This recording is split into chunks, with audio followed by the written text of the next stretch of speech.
Hello everyone and welcome to this year's SCOM-athon. It's SCOM-athon 2022 and I'm here together with my esteemed colleague Ruud van der Hoof. Hey Ruud, very nice to have you. Yes, this is our fourth appearance now. I think so. I'm still a little bit baffled by the fact that they keep asking us to join, but Not then sure. again, Not sure if it's nice to say, but they must be truly desperate. most likely. But nevertheless, I'm always very happy to attend the SCOM-athon. And we've got some great stuff that we're going to discuss during the SCOM-athon. So our specific presentation is all about using Azure DevOps and source control and all kinds of nifty stuff to support you in automating code development and deployment of management packs. So we've got a great agenda and we're going to quickly discuss why you want to use source control. Then we have some best practices. So this is hands-on experience from the field that we're going to share with you. Mostly where we failed miserably, and we want to share this with you so we can hopefully prevent you from running in the same into the same issues that we had. And then Ruud's going to show you some really cool stuff. So definitely stay tuned for the demo that Ruud's going to give. So if you have any questions or feel the need to discuss something, we have the GoToWebinar chat. It's during the webinar only, and the link is provided in the slide deck, but we'll make sure that it's provided to you by other means as well, so that during the webinar you can join the GoToWebinar chat and then ask any questions or raise any discussions that you want. And we'll try to answer your questions as soon as possible. So with that being said, Ruud, are you all ready to kick it off? Here I am. Okay, cool. Well, so am I. So let's quickly discuss why you want to use source control. Well, source control is also known as version control. And source control provides a couple of benefits. So one of the benefits is that you don't have to mimic a version control system.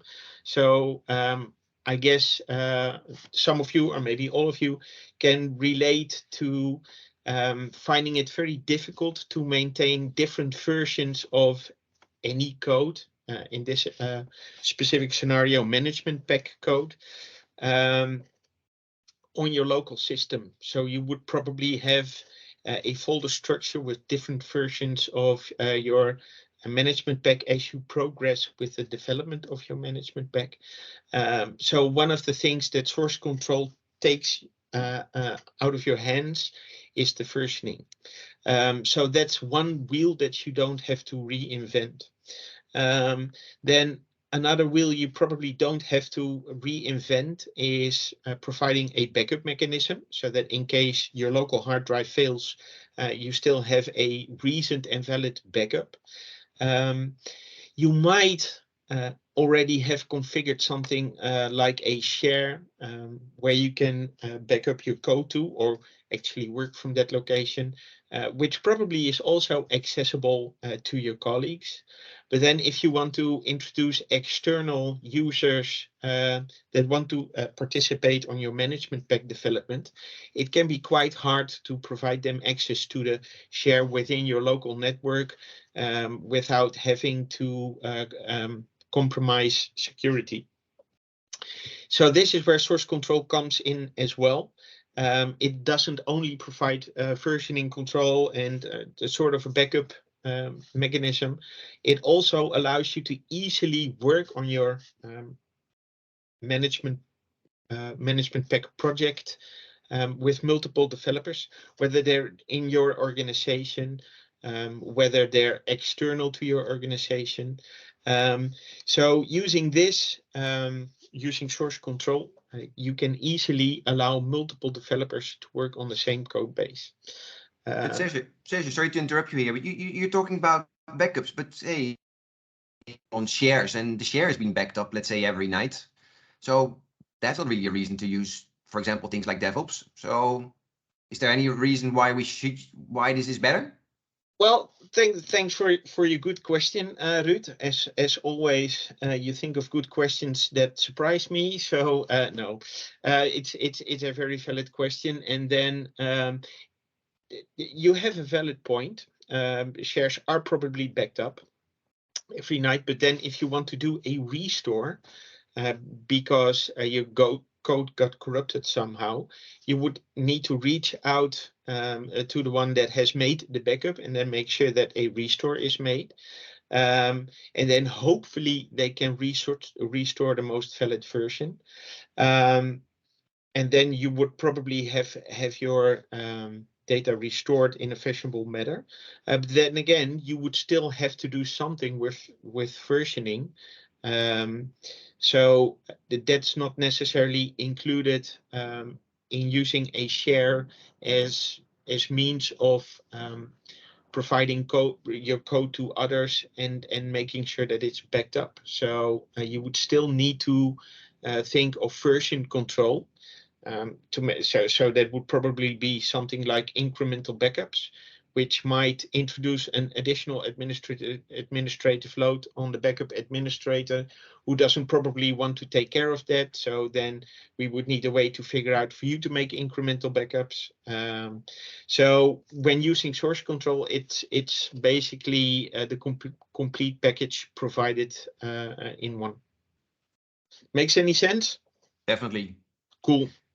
It does to me as well. So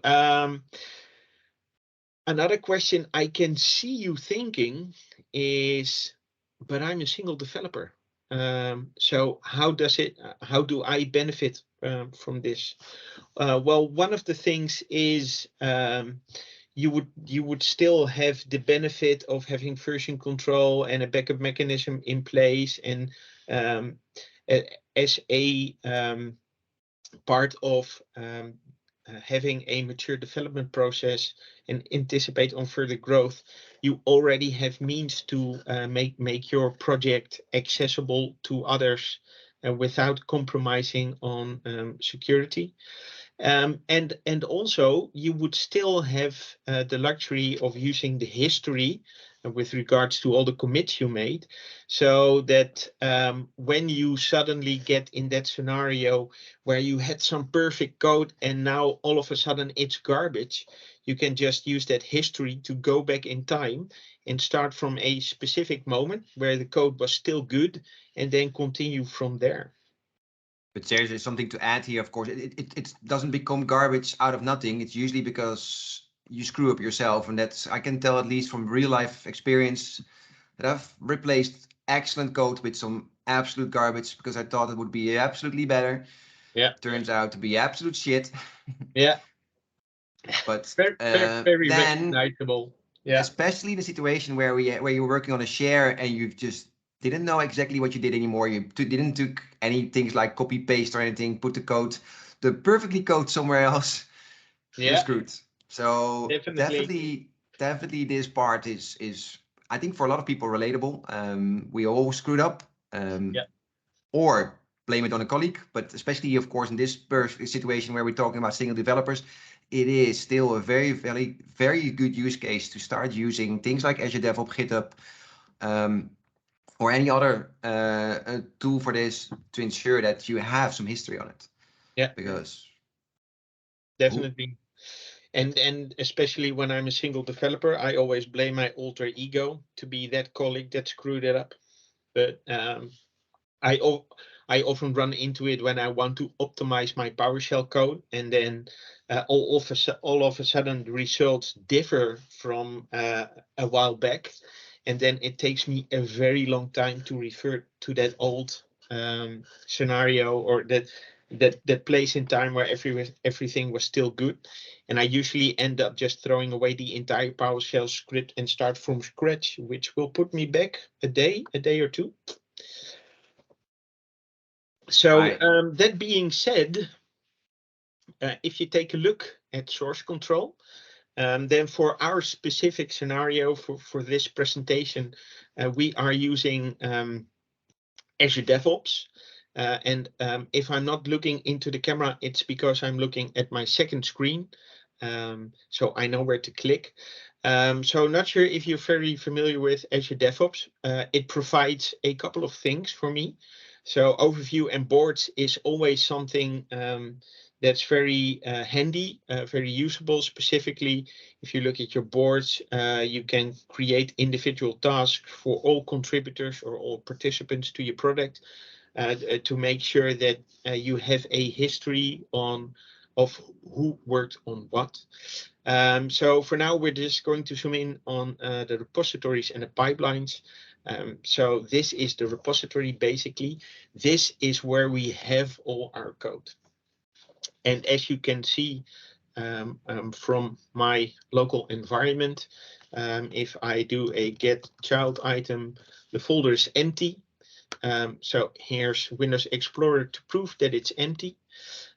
So one of the things that is very nifty about using repositories, besides the versioning control, is that I can quite easily get all the code that's in here. I just simply click on clone, and for GitHub, it's a similar process. And then I just go to my PowerShell. In this case, it's PowerShell 7, and I just do a git clone and just paste the URL in here. And then it gets cloned into SCOM. So this is a very easy way for me to get code that others have been working on already. And as you can see, I now have a folder called SCOM. And if I go in here, you can see that the prompt of my PowerShell changes. So you can also see the branch that I'm currently working on, which is main. And now I have all the code available locally. And here you can see the folder, and if I click on the folder, then you can see the management pack project. Seriously, a quick question, even from me, I see something which probably raises some questions as well with some of the viewers, because I actually never seen it before. You're using, I think, Windows Terminal Yes. for using your PowerShell, but you have those nice nifty colors, which I'm quite interested in, because I don't even know those. So I can learn something from this. Cool. So you can see we are well prepared. But what is that? So let me quickly, I think it's current host all users. Let me quickly check. And there we go. So basically, this is the code. What I've done is created a couple of functions for myself that will easily allow me to clean up old branches locally that I don't use anymore. Then I have another function that will test if a specific module is available. And it does a get module -name or get module -name list available. And if I get any results, then it's available. So basically, I have 3 modules installed. So this is the terminal icons. That's the first one. And the terminal icons, apologies, make sure that you can see all the different icons just left of the name of the folder or file. So this is the terminal icons. Then I also have the push git, and push git makes sure that I have stuff like this so that I can see which branch I'm on. And that's done using, let me quickly show it, get command min module push. It's done by, no, apologies, this is the wrong one. I should have used, oh my gosh, set push prompt. So you have different kinds of prompts that you can use. The push git is an additional module that's not required, but it allows you to do a get, what was it? Push prompt, something like that. And that changes the colors. Themes. And here you can see all the themes that are available. So please make sure you also have a nerd font installed. So Microsoft has provided the Cascadia code font with powerglyphs. So we have a nerd font based on the Cascadia code, which also has these powerglyphs. So as you can see in front of main, you have this funny icon. It's a powerglyph. So you need to install 3 modules for PowerShell and then have a nerd font to support powerglyphs. And then you will have this fancy PowerShell prompt. Good. I learned something as well. It was a little sidestep, so apologies for that. No problem at all. One of the great things of using this is that you can easily see if you're running behind with regards to the version that's in your source control system. So that makes it a quite nifty prompt. So with that, I hopefully showed you how easy it is to share code. I'm not going to dive into the versioning just yet. That's for later on. But hopefully I was able to show you how easy it is to collaborate with multiple developers on a management project. And then you would probably ask yourself, so why would I have colleagues developing together with me on a management pack? Well, if you take a look at the SQL management pack, for example, you can see that it includes quite some components. So it's not just the database engine that is monitored, but from the top of my head, it's also integration services. So now that we have a base library available for SQL, then we have several additional management packs. So one for the database engine, so one for the integration services. And then you can have 2 teams with developers where one team works on the database engine part and one team works on the integration services part. So we're all contributing to the end result while simultaneously working on different parts of the management packs, which will definitely increase the speed with which you can develop and publish such a management pack. Yeah, and one thing maybe as well is good to mention here is the fact, of course, is that even if you are, for example, the only one working on the code, it might be that you have someone else checking the code before it actually merges to master. And that's the thing that we haven't explained. We will show that a bit as well in the demo as well about pipelines. The situation is that you make agreement about certain stuff, and we're going to dive in about that as well in best practices, but you have different possibilities here about checking code, and as well is about just making sure that the code has proper quality. And you potentially can actually expect, of course, you have quality, but if someone else checks it with the 4 eyes principle, it becomes your code becomes eventually better, especially if someone really checks what you're doing. And it doesn't necessarily need to be about, for example, things like the content of the code could be as well. It depends on what you agree about it.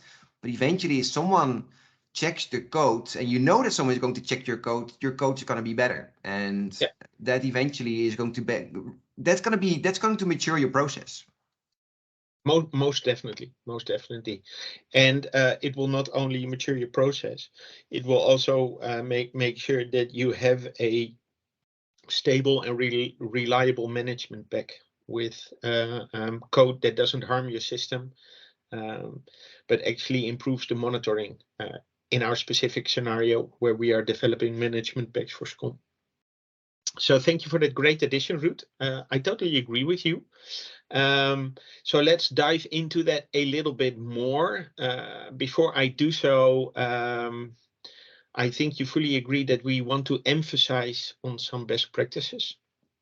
So this is something that Ruud will show you later on during the actual demo as well. But be sure to disable auto-increment versioning within your Visual Studio project. And you can see a snippet as an example where auto-increment version has been checked. So please remove that checkbox.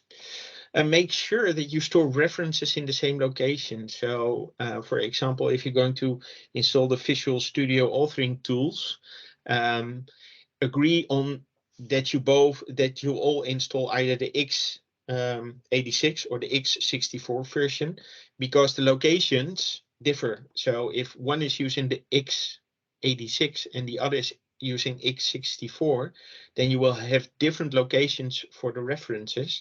And although it might work, you can get into issues when you clone the repository and then compile the project, and it says that it can't find the references. And then when you update your local settings, they might get pushed when you merge your local configuration or your local project with the one in the repository. So that's something to keep in mind. Also, agree about the location where you're going to have your key pair for seal, and make sure that you agree on naming conventions and coding guidelines. And this is very important. So these best practices, please take them to heart, keep them in mind. And with that, you'll be able to collaborate on management pack development in a great way. Not sure if you have anything to add, Ruud, perhaps something that I forgot. Nope, not really. Cool. So then let's move into the pipeline stuff and the MP authoring stuff, which will definitely help you in automating build and deployment of management packs. So as you could have seen earlier, we have some pipelines in here. Not going to discuss them, not going to show them from the DevOps environment. Rather, let me quickly explain to you what pipelines exactly are. Basically an automated way of building your code, testing your code, and then making it available, for example, in a development environment or in a test environment, perhaps acceptance even, or staging. And that's something we can do by combining continuous integration and continuous delivery.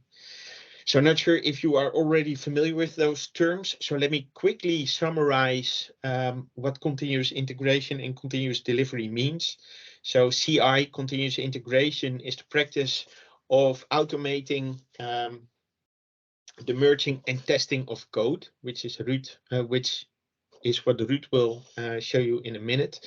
And then continuous delivery is the process by which we can automate the deployment of the code that got merged, tested, and compiled. So in this specific scenario, we have management pack development. So that's basically a Visual Studio solution with XML.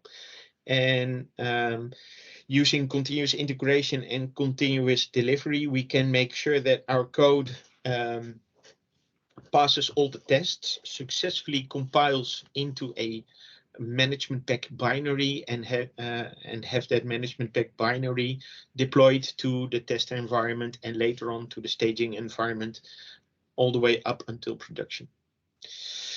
So what are pipelines? Well, we have source control, and as you can see, it's Azure DevOps in our scenario. But you also have GitHub and SourceForge. So there are a lot of source control systems out there. Then you can build and test your code as well as the binary. And the great way, one of the great advantages of pipelines is having gates. So we need manual approval and reviews before we actually deploy in production. So have that 4 or 6i principle to make sure that production remains reliable and stable. And this could be done through multiple environments, stages perhaps. And of course, your deployment targets. So that could be your build agent. That could be your SCOM environment, whether it's staging or production. So for us to be able to use Azure DevOps in combination with Visual Studio and management pack development, we obviously need source control, in our case DevOps, but you can also use SourceForge or GitHub. Self-hosted DevOps agents. So why would we want to have the self-hosted DevOps agents instead of the public agents that are provided by Microsoft? Well, we need to have Visual Studio installed. We need to have authoring extensions installed, and perhaps you want to have those NPU references at a dedicated location. Having a self-hosted agent can support you in having a reliable outcome because you know what's happening on your agent. And it also prevents you from continuously having to download all the binaries, install them on the public agent, and then compile your management pack solution, which could be done, but takes a very long time. So self-hosted agents will definitely help you speed up the build process. And then obviously you would need to have an Azure DevOps pipeline, which fortunately we have. So with that being said, let me quickly zoom into how this looks in Visual Studio. Sergio, let me interrupt you for a moment. Maybe Sure. if you can go back one slide. Sure, definitely. So people probably wondering is like, because I wondered as well about this before, is like, ooh, that sounds like a lot of work, the self-hosted agent. But I can tell you, this is something you can quickly arrange. There is a really good guide from Microsoft on their page is about what you can do to actually install the agent. So not let's say install the agent. It can be, for example, a VM. It could be an Azure VM. It could be something even on-prem. The only thing what you need to do is you need to run certain commands, and then it actually becomes a self-hosted agent. It's freaking easy. It's yeah. I was quite surprised that it was so easy. So this definitely shouldn't be something that should be a barricade for not actually doing this. Creating a self-hosted agent is much easier actually than you think. Yeah, I fully agree with you on that. So thanks for adding it. It definitely a valid point that you make there. So I think you advocate self-hosted DevOps agents perfectly. So thanks for the addition. And then when we have that, we can actually start using Visual Studio. So as you can see, we have a local copy of our repository in C repo SCOM, which is the root folder, which you can see from here as well. Let me quickly clear my screen and do a get child item. There you go. This is basically the same that you are seeing in the screenshot with the root folder, the reference folder. So remember the best practices that we mentioned.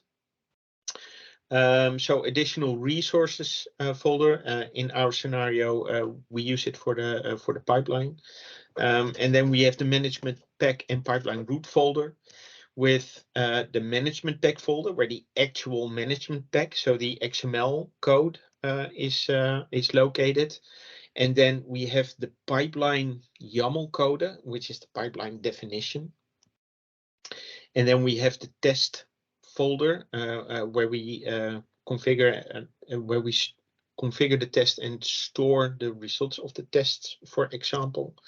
An artifact ignore file and a git ignore file. So the git ignore file is probably something that you want to use to make sure that we leave out some files that aren't necessary for the management pack development or the Visual Studio solution.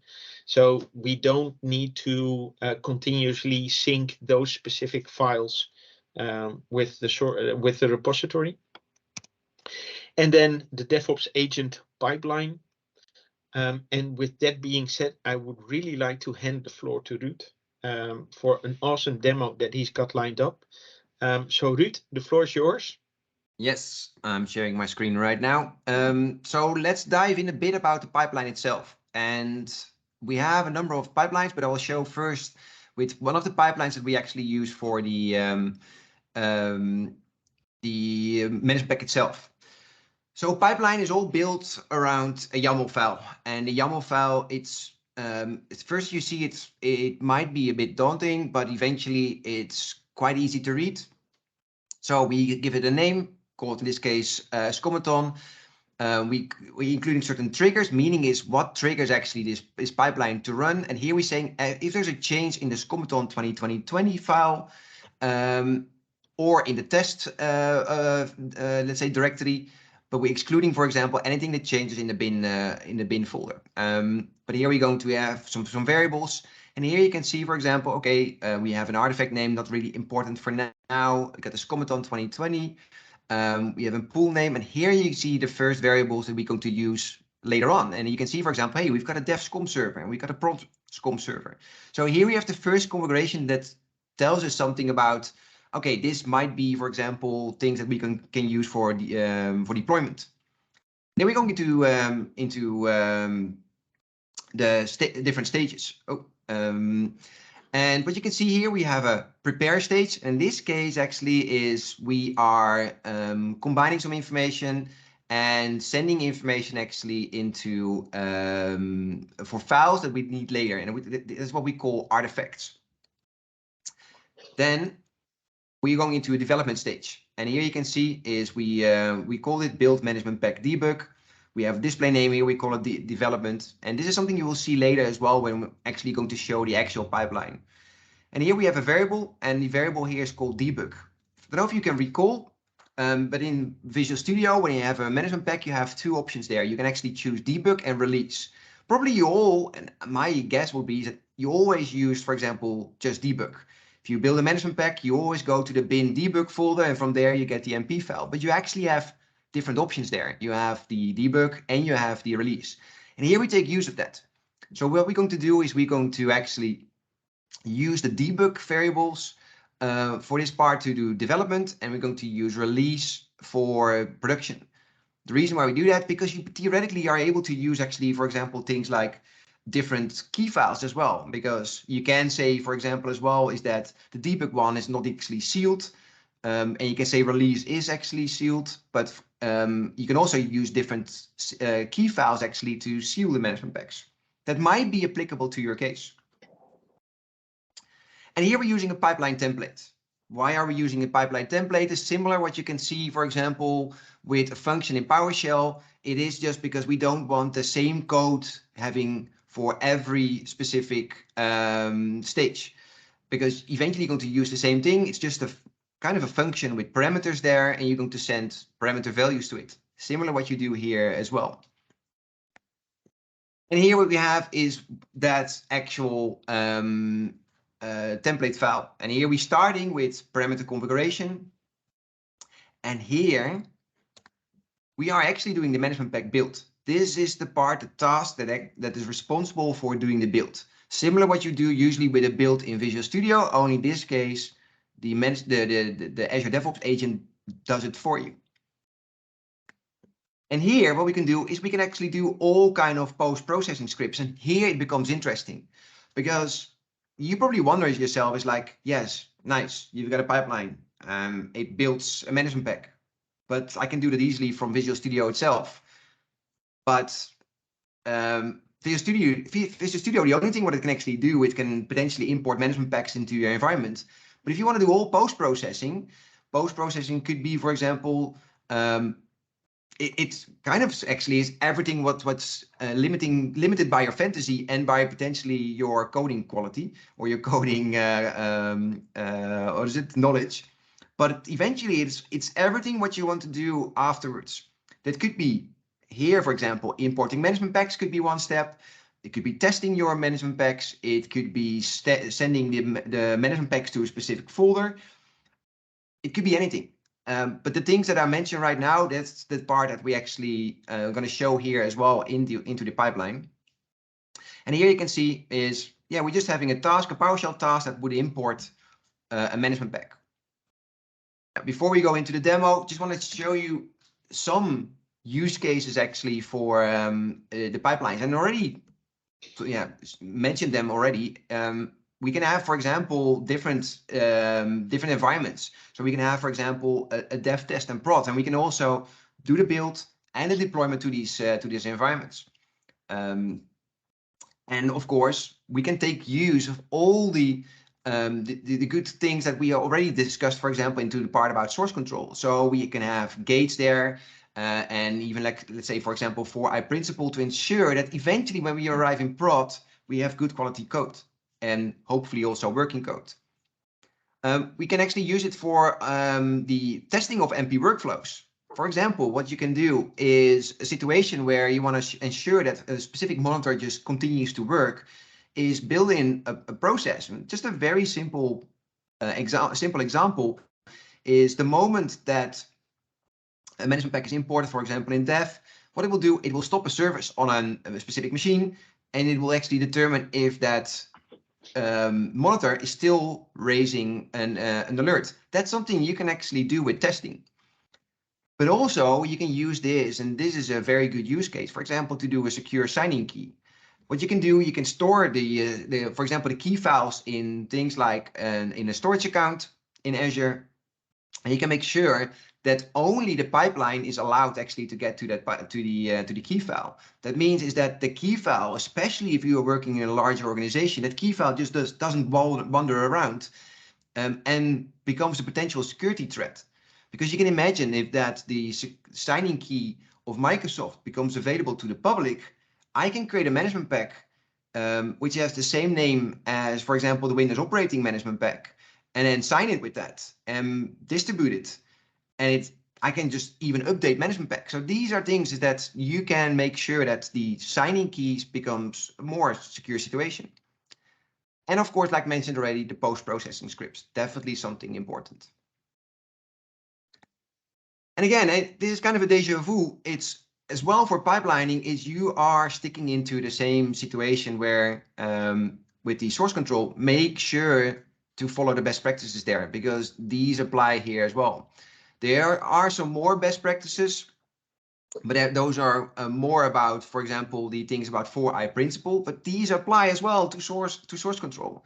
So coding guidelines is really important, the naming conventions, because you don't want to get in discussions with your colleagues about what kind of naming you're actually going to use. There is just a naming convention, stick to it. In one of our earlier sessions, Serge and I also had discussions and showed things about naming conventions, for example. So definitely check out the old recordings to see if to get some information on that part. Yeah. But let's dive into some examples here. The good stuff. Finally. If I can find actually, yes, there is my Visual Studio. So this is my Visual Studio, and I don't think I actually can make it bigger so that it actually is better readable. So sorry if you can't see this part properly, but we'll make sure that the good stuff actually is good readable. So what I actually have is I have this setup, and Serge already explained it a bit. I've got one, let's say, prepare agent pipeline, and this prepare agent pipeline is used for a situation that to make sure that the references folder is also updated into the DevOps pipeline agent, in the self-hosted agent, because it might be in a situation that you eventually have like a reference, but hey, that reference is maybe on your machine and you can really build your management pack there, but it also needs to build on the agent itself. So what I did actually is I have a folder here in my project. If I dump a management pack in there, this will actually trigger a pipeline whenever I do a commit, and it will update the management pack on the agent itself. So it's also available on the agent, and I can also use it in the in my other management packs where I need to reference that. But let's show you something here as well. We have here the resources. I put here stuff like, for example, some PowerShell scripts that should be available to all of these management packs, or not management packs, but to the project. Meaning is that they should be available to, for example, the whole pipeline or to all the other pipelines. And here I've got the management pack. Now, let's use the one for this year's SCOM-Authoring 2022. And here, I'm going to close this one to make it better readable, better visible. I've got the pipeline. This is the part that we already explained in the other example, but I'm just going to quickly run through it. And here you can see, hey, we have the SCOM-Authoring. You can see here the dev SCOM server, we got the prod SCOM server, and also I've got an MP save path. This is something we're going to use later as well. You can see, hey, we're going to save management packs to a specific share. We've got the build, we got the development, and we've got the production. And here you can see, hey, we have the debug here, and we've got the release. We got it there. The development stage will only run. Let's say the production stage will only run when the development stage has been successful. So we can't continue to, for example, production before development is actually done properly. That means is that the test needs to be complete. The whole pipeline needs to be successful. So if something goes wrong there, we can't go to production. And this ensures that you have quality code. And then we have something that you probably recognize. That's just the management pack. Here you can see we just have a normal regular management pack, just as we usually have. So let's start opening that, or maybe show something first. Let me show the pipelines. How they will actually look into, let's say, DevOps itself. So we have 3 pipelines. We got the prepare agent. That's the one that sends the files to the DevOps agent. And we've got the two that we created as well for the management packs. And if I open one, you'll see the last runs, if they were successful or not. And you can see here, hey, we had some failures, but ignore those for now. And here you can see, hey, exactly what we did. We've got the build, we got a development stage, we've got a production stage.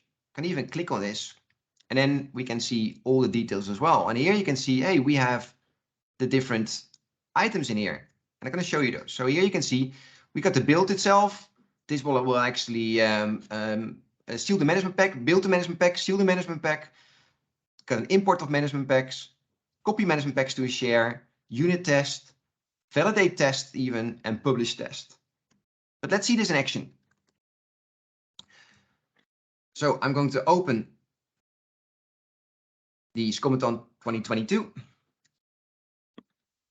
And what we have here, it's a very simple management pack. There's nothing really weird in here. Basically, the only thing what this one contains is a language pack, because for here, there is not really much needed. Just want to show you as an example. You can see my really good description of my management pack. So let's change that, because that's something we want to change, because, hey, we know this is the best management pack there actually is. So it doesn't suck too much. So not yet, at least. Oh, I'm getting one thing, by the way. I am currently still in my main branch, which we definitely don't want to use. I'm going to create a new branch. I'm going to give it a name. And usually what you do, you give it a name that for actions you're going to do. You have things like feature branch and everything. But here I'm just going to call it change of, oh, don't want to scream. Change of language pack. I'm going to say create. I'm going to wait until the it's done. And you can see now I am actually in change of language pack. Here what I can do now is I already changed it, but I never actually saved it. You can see I'm going to save this one.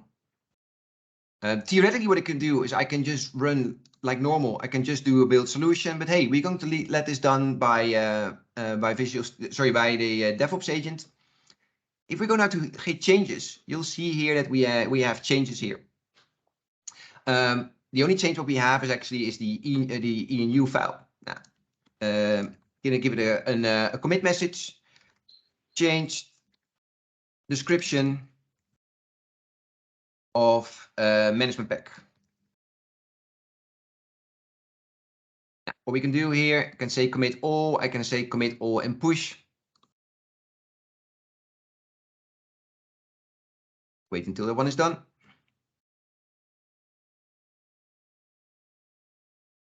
Successfully push changes of language pack to origin. And you can say here, create pull request, but we're not going to do that yet. Because what happens now, if we go back to here, you can see here, hey, we don't have actually successful. No, you see already one running. And you can see, hey, change description of management pack. And what it does now first, hey, it runs the build. It will go into the development stage. And we can just follow it now, what's happening. Does a checkout. Here, the build happens. So if there's, for example, build errors, because, for example, there are just, yeah, let's say issues with the code, here this state will actually fail, and you can actually see here what the reason is why it actually failed. Here it now goes into an import management packs. This is simulated, by the way, because currently this one is not connected directly to a SCOM environment, but here say, hey, importing in management server SCOM dev domain.local. So even here, if it would fail, for example, because references are missing, there are issues that is, for example, not updatable, all of those kind of things, it will fail, the pipeline fails. Here we have a situation where we're going to copy it into a specific location, and what we're going to do, and I'm going to show you in a bit, this one will copy it from my DevOps agent into a specific share. So this depends, of course, completely about where your DevOps agent is located, if it's on premises or not, can it actually reach those shares? But you can also do things, for example, sending it to a storage account if you want to. There's all different scenarios possible here. And then we have unit tests, validate test results, and publish test results. And the test results are actually located in here. And to be honest, I'm always clicking this one wrong. The test plans, by the way. Hey, I'm definitely clicking this one wrong now. Oh, the runs. Please, please let it be the good one. Otherwise, yes. Is it the 5th today? Yes, it's definitely the 5th, and it's already 11:15. And here you can see, hey, this one actually had a successful run. Don't waste too much time on this. So one of the things what we can do now is we've seen in the pipeline all went actually good. What I can do now is I can create a pull request. And the pull request is the part where the 4i principle comes into place. Make sure you have a correct title, give it a correct description. What did you change? You can actually have your project done in a way that the reviewers are actually done properly. I think I need to use the proper one. Yeah, that one. So automatically, for example, reviewers are added. In this case, we haven't done that. We can also link, for example, specific work items from DevOps. But I can say create. And now we have a pull request that's waiting for approval. And here I need to do one thing. One thing, at least what Serge needs to do now is he can review the pull request. So what he does, he will go into files and will check what these changes are. And here you can see, and that's one of the things, I can see what he can see what those changes are. And he can, for example, if he doesn't like something, he can put a comment there and say, hey, this is something that is not according to our coding guidelines, for example, or not according to our naming conventions. Yeah. But he can actually put those actions in here, put those comments, and eventually what you'll have is that you get comments in here. You can respond on that, for example. You can, of course, also just, hey, do a quick phone call and go through it, why you did something, and is it, for example, allowed. But here, the pull request is really important for that 4i principle. Yeah. And then if I place a comment, we can also configure this repository to only approve, successfully complete the pipeline if all comments are resolved. And that's a policy that can be set on a high level, so that Ruud and I cannot ignore the policy, but we actually need to work out those comments and find some common ground before we can proceed. So in this case, I do not entirely agree, because I think it's the best MP available. But nonetheless, I'll just approve the No, wait for a moment. I forgot something. I forgot to change actually the version of the management pack, and that is still something that's going to be important for now. So give me one moment. I'm going to add this one as well. Version upgrade. And I'm going to push that one as well. That will actually add it to the pull request, because I need that as well. I need that as well for the demo. Otherwise, I need to do it anyway. So you can see here, hey, new changes are pushed. And here you can see the project files in there, which actually tells you about the version of the management pack that has changed. So here you can see as well this specific change. But Serge, can you still? approve it? Sure thing. If you think it's okay. I think it's okay. So I'm just Good. going to approve it. I just approved it. Here you can see now it's approved. One of the things is what you need to do is I need to complete it. You have things where you can also do autocomplete, but I'll didn't do it here. That's especially in situations where you're actually not allowed to actually, for example, to approve your own changes, and that's here. We still have this in this project not actually configured. But then you can say autocomplete. It means that if, for example, Sergio completes it, it will actually do the completion for you. Now here we can say, for example, I don't need that branch afterwards anymore. I do complete merge, and now what we'll actually do, it will merge it. What you'll see happening now is that it runs again. And now it starts completely over because it will do as well development.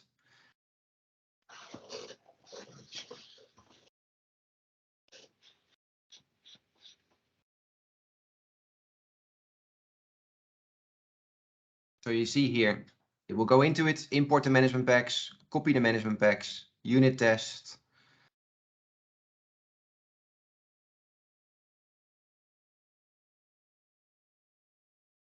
We'll run the test. This, especially if you've got valid test, it will definitely run a bit longer than the 11 seconds, especially if you have situations, for example, you want to wait until if certain alerts arrive. You can see now it also runs in production. It will do the same actions. The only thing is that depending on what kind of variables you use, for example, importing it into production, you can see now is that we are actually importing this into our production SCOM environment. It will copy the management packs, and this is something I still want to show you because we have a VM, and the VM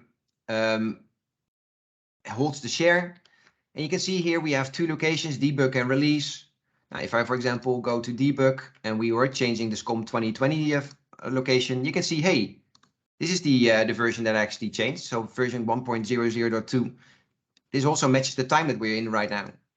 And here you can see we have the management pack file. So if you still need it for other purposes, you'll actually have it available here. But we have it as well in debug, because you can remember is that development was actually debug and release is for production. We have the same thing here as well. So here you can see is we have those files available just as like you know it from the, usually you get it from the bin folder, for example. Yeah. So thank you very much for this wonderful demo. I already briefly interrupted you because with all the great stuff that Ruud has been doing, I was working on other projects in the meantime. But now that with all the changes that Ruud has made to the management pack, instead of having just to copy everything from our share to have to figure out what I need to copy and what I need to leave out, I can just simply check to see what's going on. So as you can see, I can do a git status. And then it says that I'm currently up to date with main, which is kind of funny because you actually changed some stuff, right? We need to fetch it first.